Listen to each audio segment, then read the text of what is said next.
newspaper ya Daily Times Bambo Rex Chikoko ndakulandirani nkonse zomwambiri mbali yakuno makhala ndi ine andevu zamwayi Wonder Msisia Rex nkhani zathu nzamphamvu ndetu ufuna kuti tizipase mpata bwinobwino tizukunike bwino chabwino nkhani imene ikutrenda chiyankhulo cha masiku ano kuti anthu akambirana pena paliponse ndi nkhani ya Prophet Shepherd Bushiri. Yes.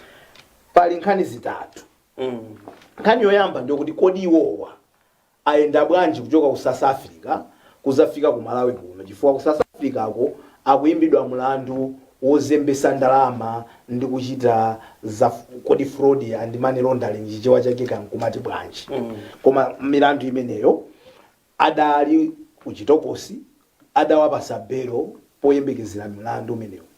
Adapereka zitupa zoyendera zawo ngati bail condition. Asalankhule ndi ma witness asayankhule ndi olemba nkhani ngati ma condition. Pum ali ku Malawi. Zachitika bwanji sakufotokoza ambiri sili kuziwa ma speculation nkhani yoyamba. Yachiwiri a president athu pachinayi anali ku South Africa. Achita maulendo awo pobwerera hayi ndithu kwayimisa umekucha. Khangati kuti kumawaganizira kuti kodi Bushiri mwina kapena afuna kumuzembesa iwowa. Zochitisa manyazi zosakhala bwino. Yosakhala bwino ya. Inde South Africa wayankhulapo koma zosagwira mtima. Kuzazindikira kuti iyayi sizidali choncho yayi Bushiri ku Malawi kwadafika lachitatu. Pomwe president amapita kumeneko Bushiri ali kuna. Yachitatu kodi boma la Malawi lipange bwanji ndi mmene zili apapamo kuti Bushiriwo ndi Malawi ndithu ataona kuti kwachema zinthu khanga sizikwenda bwino anthu akoza kundipha iyayi kodi pali zikona ngachilungamo sichikwenda bwino nthawire kwathu mwana kuthawira kwa makolo ache kuti kunjaku sikuli bwino ndithandizeni ndiunikireni nkhani zimenezi. Nkhani zimenezi kuziyamba bwanji Rex?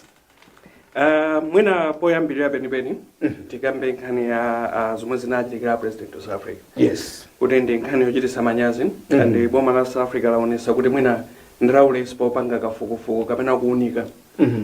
Silinakwanisi kupanga zinthu zoyenera chifukwa chona kuti sangangoganiza kuti popeza president aziko limene ali mdziko muno ndi kuti akuzapanga zinthu za upando ifa zomwe amanena apa pa zinthu upando. Yes. Kutenga munthu kuti akuthawa justice South Africa ndi kubwera nda president manganizira kuti akubwera ndege zimene zozo ndi upando waukulu. Ndi zomvesa manyazi kwambiri poona kuti anthu anaoneka kuti anakhala bwinobwino. Yes, acheza masiku awiri awo anakhala bwinobwino ndi mulendo akunyamuka mpano mukungwira ngati wa backup.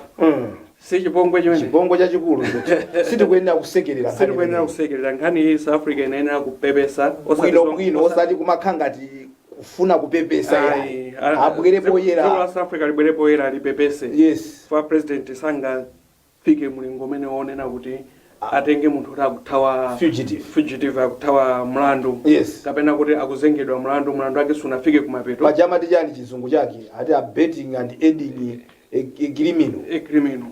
Amene ndi president wa dziko kunkanizira choncho ndi chipongwe cha chipongwe pa nkhani imeneyi. Malawi ipange launch official complaint.